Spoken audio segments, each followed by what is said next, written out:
अर्थात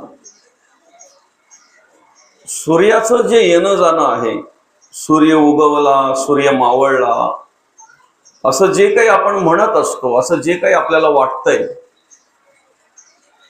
ते सत्य की भ्रम? आपण म्हणतो की ना, सूर्य उगवला, सूर्य मावळला, सूर्य आला, सूर्य गेला. हे जे आपल्या दृष्टीला दिसतंय, आपल्या डोळ्यांना जे काही कळतंय, दिसतंय, ते आपण वरचेवर जर विचार केला तर सूर्य उगवताना दिसतोय, मावळताना दिसतोय, सूर्य येतोय आणि जातोय. आपल्या पुरता विचार केला तर, आपल्या देशापुरता विचार केला तर, आपल्या काही प्रांतापुरता विचार केला तर, पण या जगातले असे काही प्रांत आहेत की ज्या वेळेला आपल्याकडे सूर्य मावळतो ना, नसतो ना, त्यावेळेला तिथे सूर्य असतो. बरं का माऊली? असे काही प्रांत आहेत का त्या प्रांतांमध्ये 6 महिने सूर्य दिसतही नाही ना, राहिलेल्या 6 महिने सूर्यच दिसत असतो. असे काही प्रांत आहेत. मग आपल्याकडे जे सूर्याचं येणं जाणं आहे, उदय आहे, अस्त आहे, येणं जाणं हे प्रत्यक्ष की अप्रत्यक्ष, त्याची जाणीव करून देताना, ओळख करून देत असताना माऊली म्हणतात बरं का, हे उपजे आणि नासे ते मायावसे दिसे, एरवी तत्वता जे वस्तू असे ते अविनाशाची.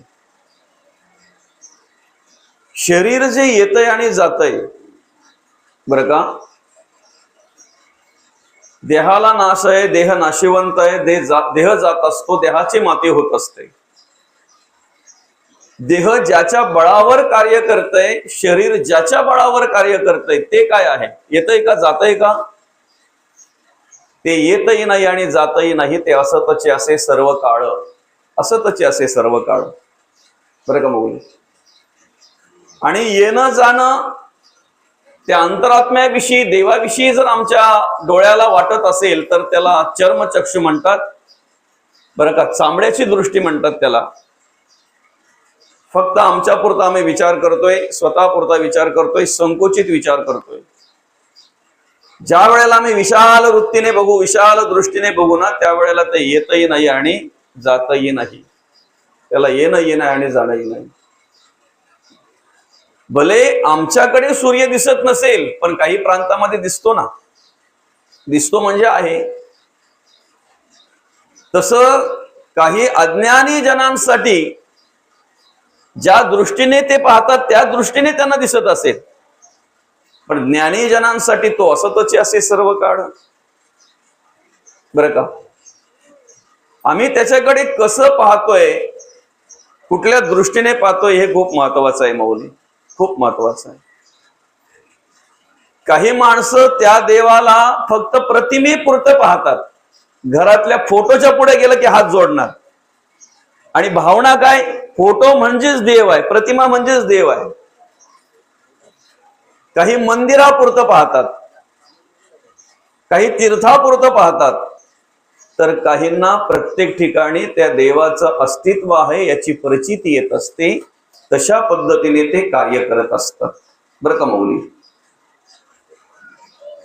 घटाकाश, मठाकाश, महदाकाश आणि चिदाकाश,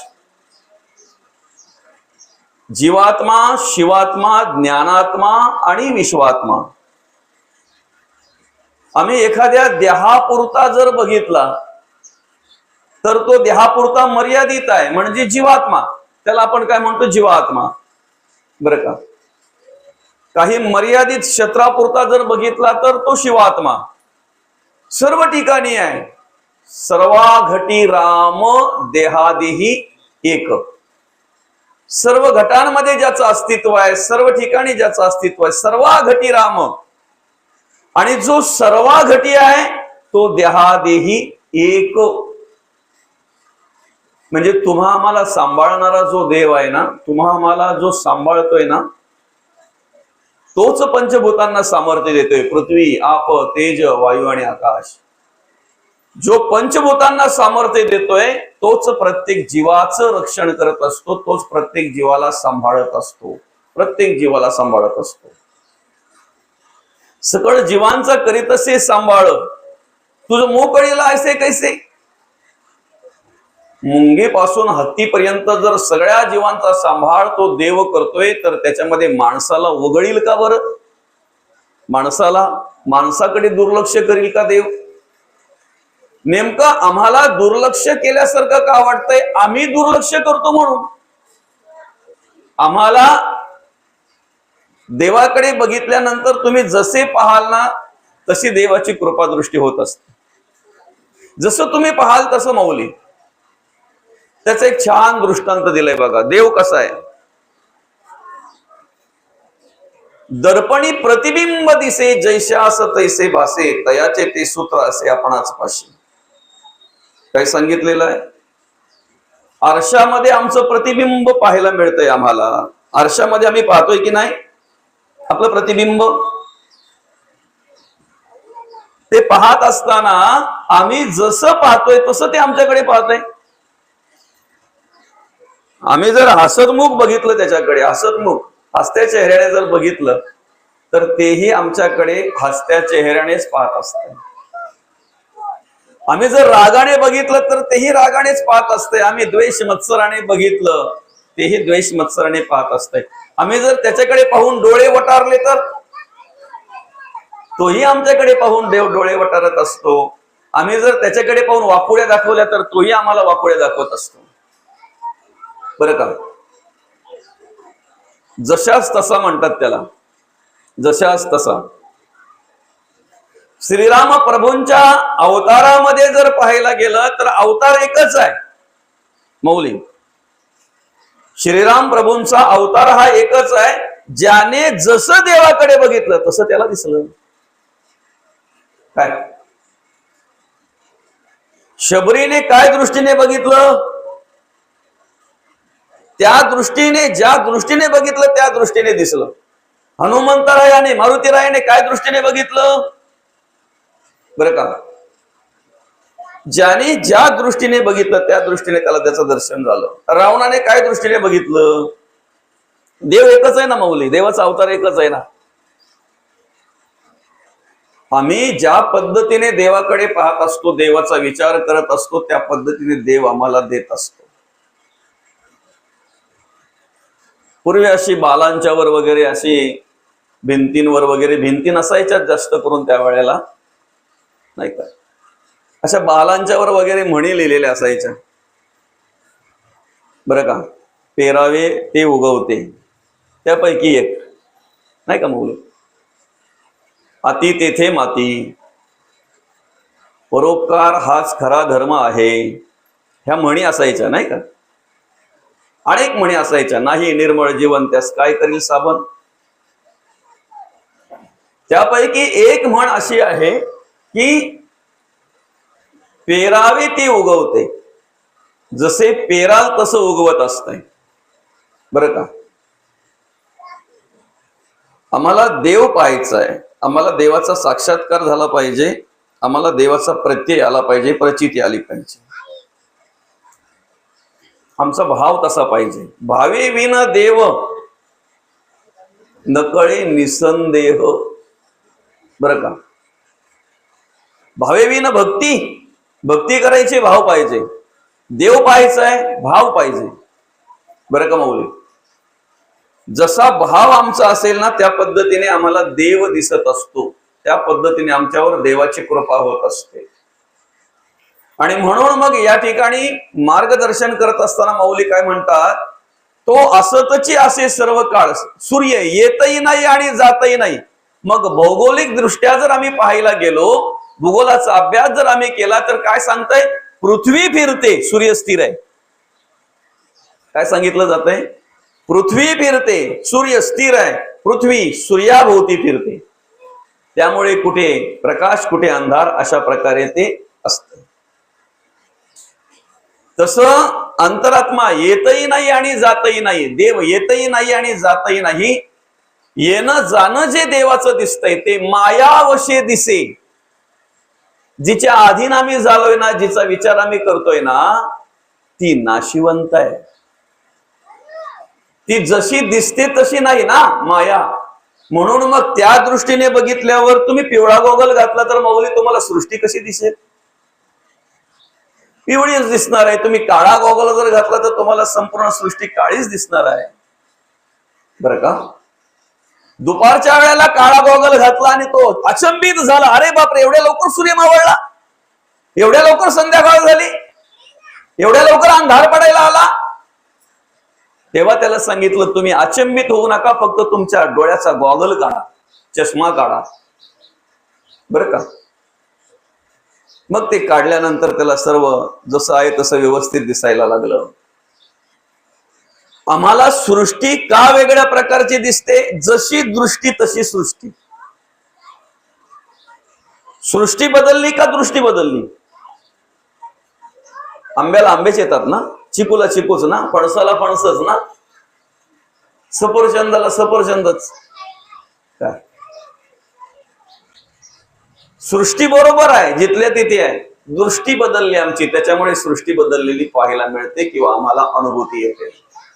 असो, ओवीवर अर्थपूजा बांधण्याआधीच्या निमित्तानं आपण या ठिकाणी ही प्रवचन सेवा आयोजित केलेली आहे. आपल्या या भिवंडी तालुक्यातील आणि हे वाफाले गाव, आणि या वाफाले गावातील हे सांबरे परिवार, आणि सांबरे परिवाराच्या मातोश्री कैलासवासी नर्मदाबाई शंकर सांबरे आईसाहेबांचं 5 वर्षापूर्वी देहांत झालं, दुःखद निधन झालं. आणि आज त्यांचं 5वं पुण्यस्मरण, त्यांच्या 5व्या पुण्यस्मरण दिनानिमित्त आपण या ठिकाणी ही प्रवचन सेवा आयोजित केलेली आहे. आईसाहेबांच्या पश्चात आमचे नवनाथ दादा असतील, प्रमोद दादा असतील, साईनाथ दादा असतील आणि शारदाताई असतील. त्याचप्रमाणे हा संपूर्ण सांबरे परिवार, आप्तेष्ट मित्र परिवार आणि ग्रामस्थ मंडळी. आपल्याला माहिती आहे, आईसाहेबांनी या ठिकाणी अतिशय चांगल्या प्रकारे कार्य केलं, मुलांवर संस्कार केले, मुलांना मार्गदर्शन केलं,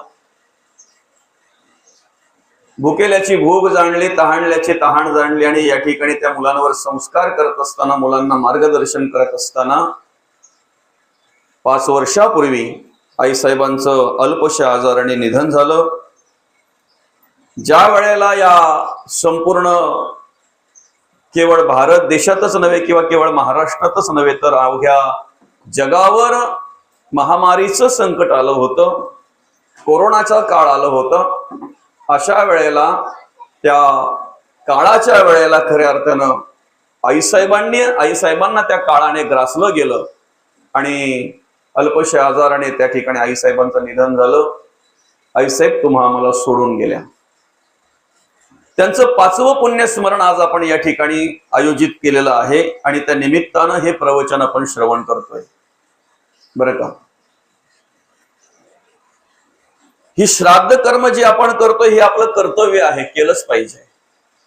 कारण आपल्या आईवडिलांनी आपल्यासाठी बरंच काही केलेलं आहे, आपल्या पूर्वजांनी, आपल्या पितरांनी आपल्यासाठी बरंच काही केलेलं आहे आणि त्या ऋणातून मुक्त होऊ शकत नाही, बरं का मौली. पितरांच्या, आईच्या ऋणातून आपण, वडिलांच्या ऋणातून आपण कधीही मुक्त होऊ शकत नाही.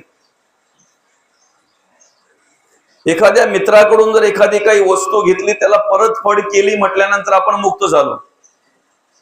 एखाद्या मैत्रिणीकडून जर आपण काही घेतलं, एखाद्या शेजाऱ्यांकडून जर आपण काही घेतलं, ते त्यांना परत केलं, आपण मुक्त झालो.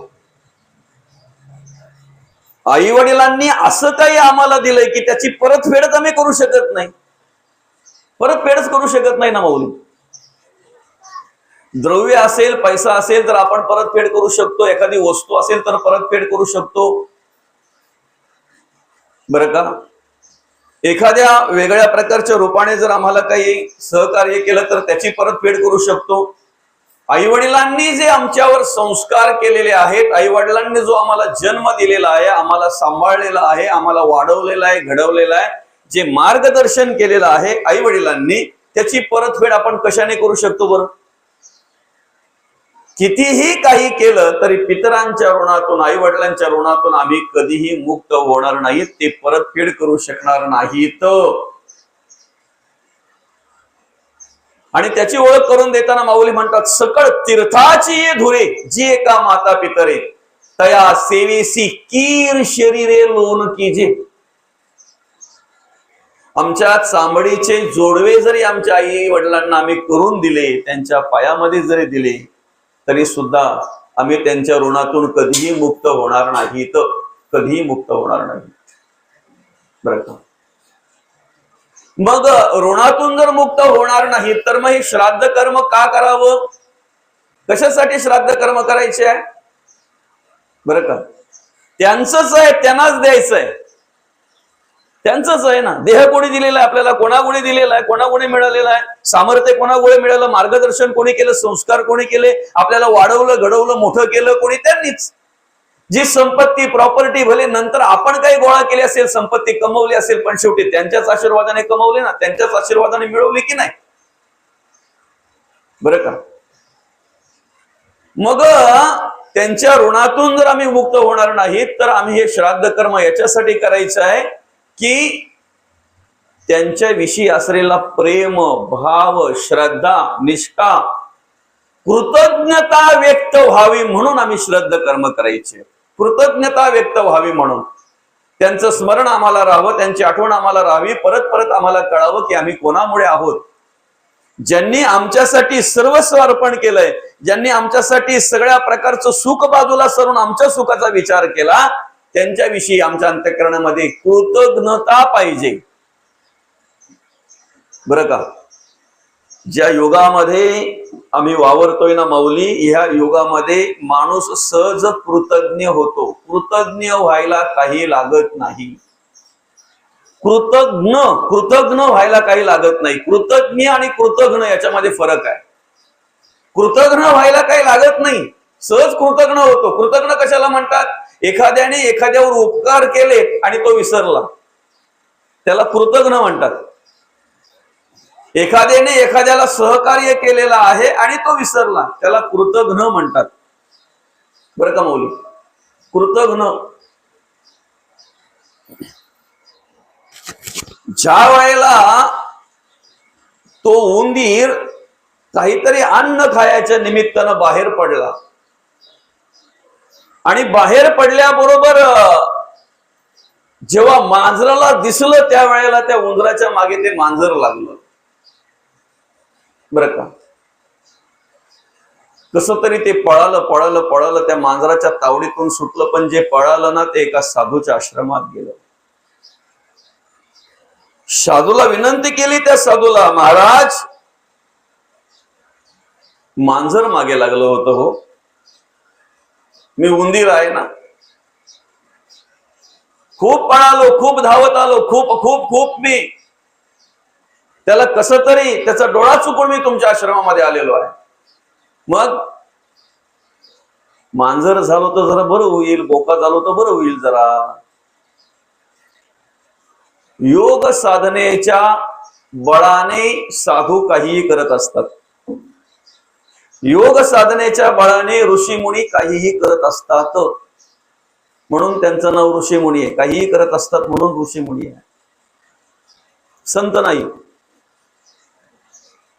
संत त्या गोष्टीला मान्यता देत नाहीत, त्या विचारांना जवळ करत नाहीत. आणि म्हणून मग त्या ऋषींनी काय केलं, त्याला बोका बनवलं. पण जसा बोका बनवून मस्त की IT मध्ये चालत होता ना, आता येऊ दे तर खरी उंदरांना, आता येऊ दे तर खरी मांजरांना, पाहतोय मी. मस्त IT जेव्हा चालत होता त्यावेळेला एका कुत्र्याने बघितलं आणि कुत्रा जेव्हा मागे लागला त्यावेळेला पळत पळत पळत पळत पुन्हा त्या आश्रमात गेला. आणि आता महाराजांना विनंती करतो, महाराज कुत्रा मागे लागला हो, कुत्र्यापासून संरक्षण पाहिजे, मग मला कुत्रा करून टाका ना. तथास्तु कुत्रा केलं. आता बोलतो उंदीर काय, मांजर काय आणि अजून काय काय, आता कुत्रा झालोय म्हणजे काय टेन्शनच नाही. बरं का? फिरता फिरता फिरता फिरता अगदी मस्त की गावात फिरायला लागला तो, पण त्याला बरं वाटायला लागलं, कारण सगळे छोटे छोटे प्राणी घाबरायला लागले, पक्षी घाबरायला लागले छोटे छोटे त्याला. पण असं तो त्या धुंदीमध्येच फिरता फिरता गाव सोडून जंगलात गेला. आणि जंगलात गेल्याबरोबर वाघाच्या निदर्शनात पडल्याबरोबर वाघ त्याच्या मागे लागला. आणि आता वाघ मागे लागल्याबरोबर आता पुन्हा कोणाची आठवण झाली असेल? ऋषींची आठवण झाली, त्या आश्रमाची आठवण झाली. पुन्हा आला आणि विनंती केली, म्हणे महाराज वाघ मागे लागला हो. तथास्तु, वाघ झाला. वाघ झाल्यानंतर आता तो गावात कसा थांबेल काय? जंगलात गेला, मस्त की फिरायला लागला. पाहतोय सगळे प्राणी घाबरतायत, सगळी माणसं घाबरतायत, सगळे घाबरतायत त्याला, सगळे घाबरतायत बरं का माऊली, सगळे घाबरतायत. आणि मग आता विचार करायला लागला, एवढे सगळे जर घाबरतायत तर आपल्यावरचा कोणीच नाही, आपल्यापेक्षा वरिष्ठ कोण आहे? पण त्याला तेवढ्यात आठवण झाली की ज्याने आपल्याला वाहक बनवलंय नाही का, तो आपल्यापेक्षा मोठा आहे. तेवढा त्याला जर संपवून टाकला ना, त्याला जर संपवून टाकला तर मग आपल्यासारखं या जगामध्ये, या जंगलामध्ये कोणच नसणार आहे. आणि ह्या बुद्धीने, सद्बुद्धीने नाही बरं का, या दुर्बुद्धीने, या विचाराने तो आश्रमाकडे निघाला. पण आश्रमाकडे निघाल्यानंतर अंतर्मुख होऊन त्या ऋषींना कळलं की हा वाघ माझ्याकडे आश्रमामध्ये येत आहे. आता मात्र याला कशाचीही भीती नाही, आता हा काहीही व्हायला मागत नाही, काही व्हायला नाही, हा मला खायला आलाय. काहीही व्हायला नाही. आतापर्यंत कशासाठी यायचा तो? काहीही व्हायला यायचा. म्हणजे उंदराचा मांजर व्हायला यायचा, मांजराचा कुत्रा व्हायला यायचा, कुत्र्याचा वाघ व्हायला यायचा. आता व्हायला नाही, आता खायला आलाय तो. आणि मग जसा जवळ आला तसं त्या ऋषींनी सांगितलं, दादा उंदराचं मांजर, मांजराचं कुत्र, कुत्राचा वाघ जर मी करू शकतो तर 1 मिनिटात तुझा वाघाचा उंदीर करायला मला वेळ लागणार नाही. ऋषीच्या तोंडामध्ये वाघाचा उंदीर हा शब्द निघतोयच, तर तिकडे वाघाचा उंदीर झाला. आणि मग त्याला त्याचं विचार कळले की आपण किती मोठा अनर्थ करायला आलो होतो, किती मोठा अनर्थ करायला आलो होतो. याला म्हणतात कृतघ्न. कृतघ्न बरं का. असे कितीतरी आज आम्हाला समाजामध्ये माणसं पाहायला मिळतात. प्राणी पक्षी ठीक आहे, त्यांना जाणीव नाही, त्यांना मार्गदर्शन नाही, प्राणी पक्षी ठीक आहे. पण अशी कितीतरी माणसं आम्हाला पाहायला मिळतात की ज्यांनी मोठी केली ना, ज्यांनी मार्गदर्शन केलं, ज्यांच्या बळावर ते मोठे झाले ना, आज त्यांना ते पायाखाली ठेवायचा विचार करतायत किंवा त्यासाठी प्रयत्न करतायत. कृतघ्न बरं का. ज्या आई वडिलांच्या सामर्थ्याने, ज्या आई वडिलांच्या मार्गदर्शनाने आपण मोठे झालो, ज्या पितरांच्या बळाने आपण मोठे झालो, आज जे आपण या ठिकाणी आईसाहेबांच्या पुण्यस्मरण दिनानिमित्त आपण हे प्रवचन आयोजित केलंय ना माऊली, आणि हे प्रवचन आपण सगळे श्रवण करतोय ना, ही सगळ्यात मोठी विचारांची दिलेली श्रीमंती आपल्या पूर्वजांनी. बरं का. सगळ्यात मोठी श्रीमंती आपल्या पूर्वजांनी दिलेली. आता आम्ही श्राद्ध कर्म करत असताना बरं का माऊली,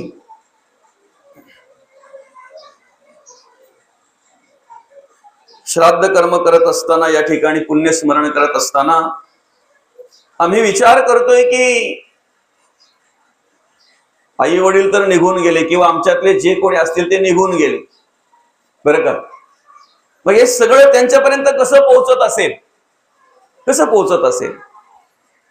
ज्या युगामध्ये आपण कार्य करतोय ना, याला म्हणतात विज्ञान युग. विज्ञान युग माऊली, बरोबर आहे की नाही? लाईट गेली तर इथले वापाल्यावाले पहिले फोन करतात पडग्याला. पडगाच ना साहेब, काय झालं हो? साहेब म्हणतात 2 मिनिटात येईल. आता मला सांगा, पडग्यातून वापाल्यामध्ये जर माणसाने पायी यायचं ठरवलं तर किती मिनिटं लागतात? 15 मिनिटं. 15 मिनिटं पकडू आपण. गाडीवर यायला नाही जास्त 5 मिनिटं तर लागतात ना, एक सांगायची रीत म्हटल्यानंतर माऊली, बरोबर आहे की नाही? इकडून फोन केला काय आणि तिकडे बटन दाबलं काय, 1 मिनिटात लगेच इकडे बल्ब पेटले जातात, लगेच बल्ब पेटले जातात बरं का. आम्ही ठाणे जिल्ह्यामध्ये राहतोय, आम्ही भिवंडी तालुक्यामध्ये राहतोय आम्ही, वाफाले गावामध्ये राहतोय, पण एखाद्याची मुलगी रायगड जिल्ह्यामध्ये दिलेली असते. रायगड जिल्ह्यामध्ये संपर्क साधायचा आहे, नुसता नंबर डायल केला माऊली, 1 मिनिटात त्या मुलीशी संपर्क, काही क्षणामध्ये, काही सेकंदामध्ये त्या मुलीशी संपर्क होतो, त्या मुलाशी संपर्क होतो. काहींची मुलं परदेशामध्ये शिक्षण घेत आहेत, परदेशामध्ये शिकायला आहेत बरं का माऊली. आमच्या ह्या भारत देशातून 1 मिनिटात जर आम्ही संपर्क केला तर काही सेकंदामध्ये त्या ठिकाणी आम्ही त्यांच्याशी बोलत असतो बरं का, संपर्क होत असतो. विज्ञान जर एवढं कार्य करू शकतंय माऊली, विज्ञान जर एवढं कार्य करू शकतंय, तर हे सगळं ज्या भगवंताने निर्माण केलंय त्या देवाचं स्मरण करून जर आम्ही ही श्राद्ध कर्म केली, तर जे आम्ही करतोय ते आमच्या पितरांपर्यंत पोहोचवणारा देव आहे ना, देव आहे की नाही. आणि पोहोचलं जातंय, ते पोहोचलं जाते, तृप्त होतात पितर, तृप्त होतात. का करायचं आहे? आम्ही ज्या घरामध्ये राहतोय ते घर त्यांचं आहे, आम्ही जी जमीन राबतोय ती जमीन त्यांची आहे. नसेल जमीन जागा घर दार, सगळ्यात मोठी श्रीमंती पाहिजे का? हा नरदेह आम्हाला त्यांच्या गुणे मिळालेला आहे, नरदेह त्यांच्या गुणे मिळालेला आहे. मनुष्य देह माणूस म्हणून आम्हाला आमच्या आईवडिलांनी जन्माला घातलेला आहे, हे सगळ्यात मोठं उपकार आहेत त्यांचे आमच्यावर. त्याच्या पुढे जे आज आम्हाला आयुष्य लाभलेलं आहे ना, हे आयुष्य सुद्धा आम्हाला आमच्या आई वडिलांमुळेच लाभलेलं आहे. काय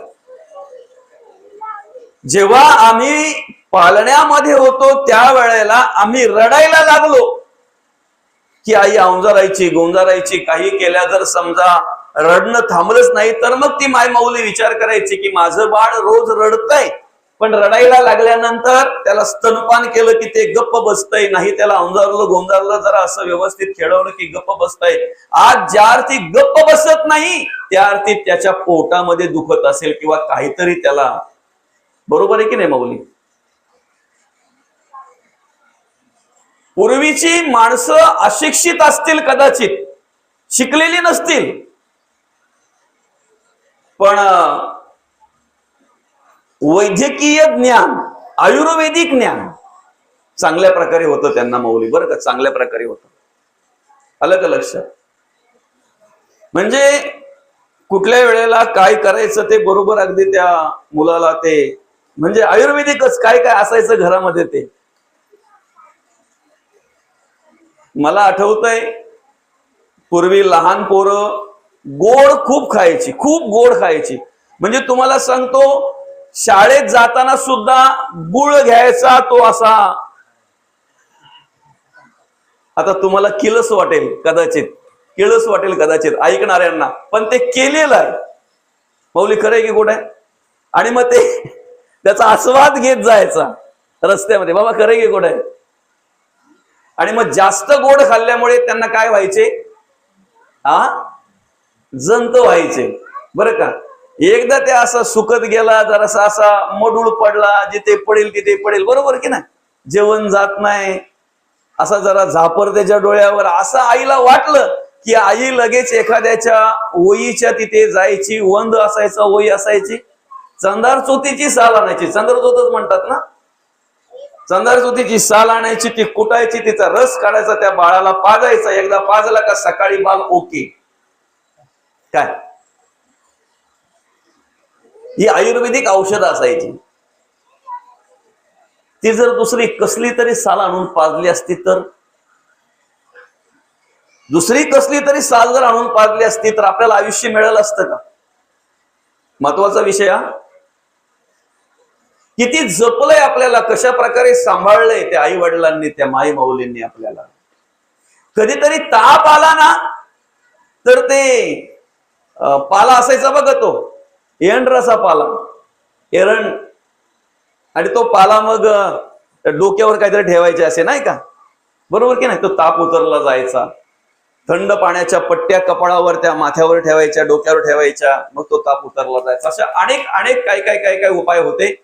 आणि मग महत्वाचा विषय काय माहितीये का, ज्या आजाराला जे औषध पाहिजे तेच औषध आई वडील बरोबर रित्या करायचे भले पुस्तकी ज्ञान त्यांना कमी होतं, पण अनुभवाचं ज्ञान जास्त होतं.